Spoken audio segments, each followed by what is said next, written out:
Donc dans ce chapitre 2 de la première lettre aux Corinthiens, Saint Paul nous invite à aller partager la bonne nouvelle de Dieu, à partager l'évangile, même si on sent qu'on a de la peur en nous, parce qu'en fait l'Esprit Saint nous donnera les bons mots au bon moment, et justement c'est une bonne nouvelle, c'est une bonne disposition de ressentir un petit peu de timidité, un petit peu de crainte à partager l'évangile, parce que c'est justement là que l'Esprit Saint va passer pour manifester sa puissance, manifester sa présence dans votre vie, dans le monde.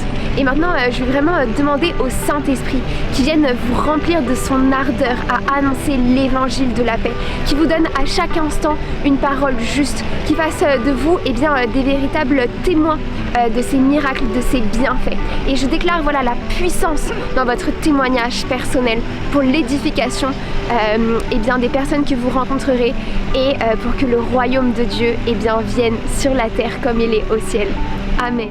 Quand Saint Paul nous dit qu'il n'a pas fait reposer son discours sur la sagesse humaine, mais sur la sagesse de Dieu, il nous rappelle qu'il s'agit bien de sagesse. Dans la suite du texte, il vient nous décrire cette sagesse. Et il dit, au contraire, ce dont nous parlons, c'est de la sagesse du mystère de Dieu. Sagesse tenue cachée, établie par lui dès avant les siècles, pour nous donner la gloire. Il vient vraiment décrire la sagesse de Dieu. La sagesse de Dieu, c'est son plan de rédemption pour l'humanité. En fait, il avait tenu caché en lui-même. Personne ne pouvait savoir, peut-être que même les anges ne savaient pas, que c'était le Christ Jésus qui allait s'incarner pour sauver l'humanité. Et c'est bien ça que Saint Paul partage aux hommes, qu'il partage aux Corinthiens. Et cette sagesse, elle est tenue cachée et elle n'est pas accessible à tous, mais elle demande un véritable acte de foi. Elle demande aussi qu'il y ait des personnes qui viennent nous partager cette sagesse de Dieu en parlant par le Saint-Esprit. C'est vraiment le Saint-Esprit qui vient nous convaincre de la vérité. Le Saint-Esprit, c'est le défenseur, nous dit Jésus, celui qui vient nous conduire dans la vérité tout entière. Et c'est par le Saint-Esprit qu'on peut recevoir la sagesse de Dieu. Et Saint Paul poursuit en nous disant: aucun de ceux qui dirigent ce monde ne l'a connu, car s'il l'avait connu, il n'aurait jamais crucifié le Seigneur de gloire. Mais ce que nous proclamons, c'est comme dit l'Écriture, ce que l'œil n'a pas vu, ce que l'œil n'a pas entendu, ce qui n'est pas venu à l'esprit de l'homme, ce que Dieu a préparé pour ceux dont il est aimé. Saint Paul ici nous dit que comprendre le mystère du Christ crucifié, cela n'est pas accessible à tous, mais Dieu nous offre cette compréhension à travers le Saint-Esprit. Et le Saint-Esprit, justement, il ne nous fait pas comprendre les choses selon l'esprit du monde, mais il nous fait véritablement comprendre la sagesse de Dieu. Donc lorsque l'on veut partager les mystères de l'Évangile, lorsque l'on veut témoigner de notre foi, on doit toujours le faire à partir de l'Esprit Saint, parce que c'est le Saint-Esprit qui rend témoignage au Christ, c'est le Saint-Esprit qui vient vraiment convaincre le monde.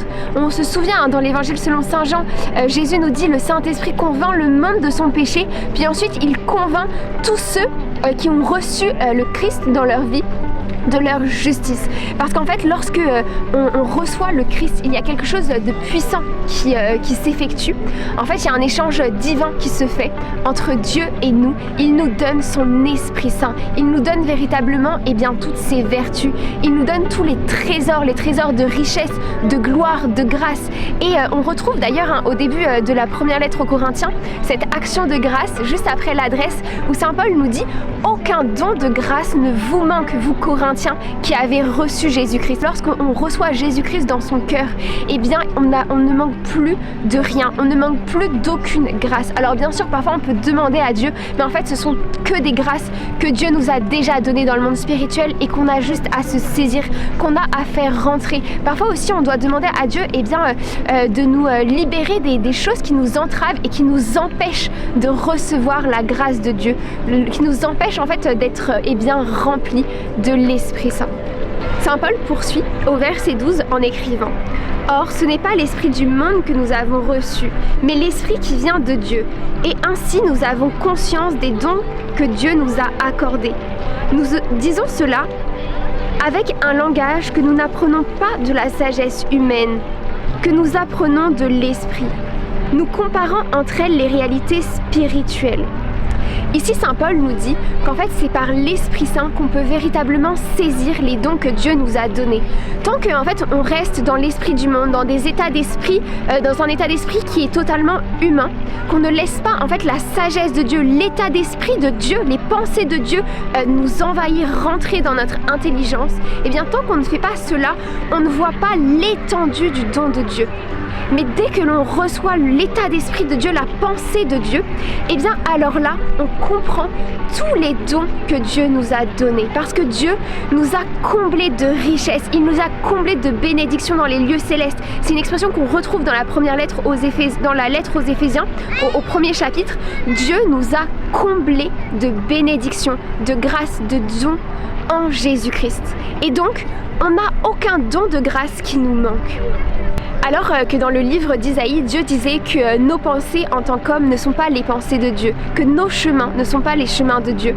Eh bien, Saint Paul nous dit que lorsqu'on laisse l'Esprit Saint nous remplir, lorsqu'on laisse bien véritablement la pensée de Jésus-Christ rentrer en nous, et lorsqu'on accueille ce don précieux qu'est l'Esprit Saint, qui nous apprend la vérité, qui nous apprend tous les dons que Dieu nous a donnés, toutes les bénédictions par lesquelles Dieu nous a comblés dans les lieux célestes. Parce qu'on retrouve dans la première lettre aux Éphésiens que Dieu nous a comblés de bénédictions en Jésus-Christ dans les lieux célestes. Et alors, dès qu'on laisse l'Esprit Saint nous enseigner, eh bien, on adopte la manière de penser, la manière de voir de Dieu. Et c'est ce qui fait dire à Saint Paul à la fin de ce chapitre 2 de la première lettre aux Corinthiens, nous avons la pensée de Christ.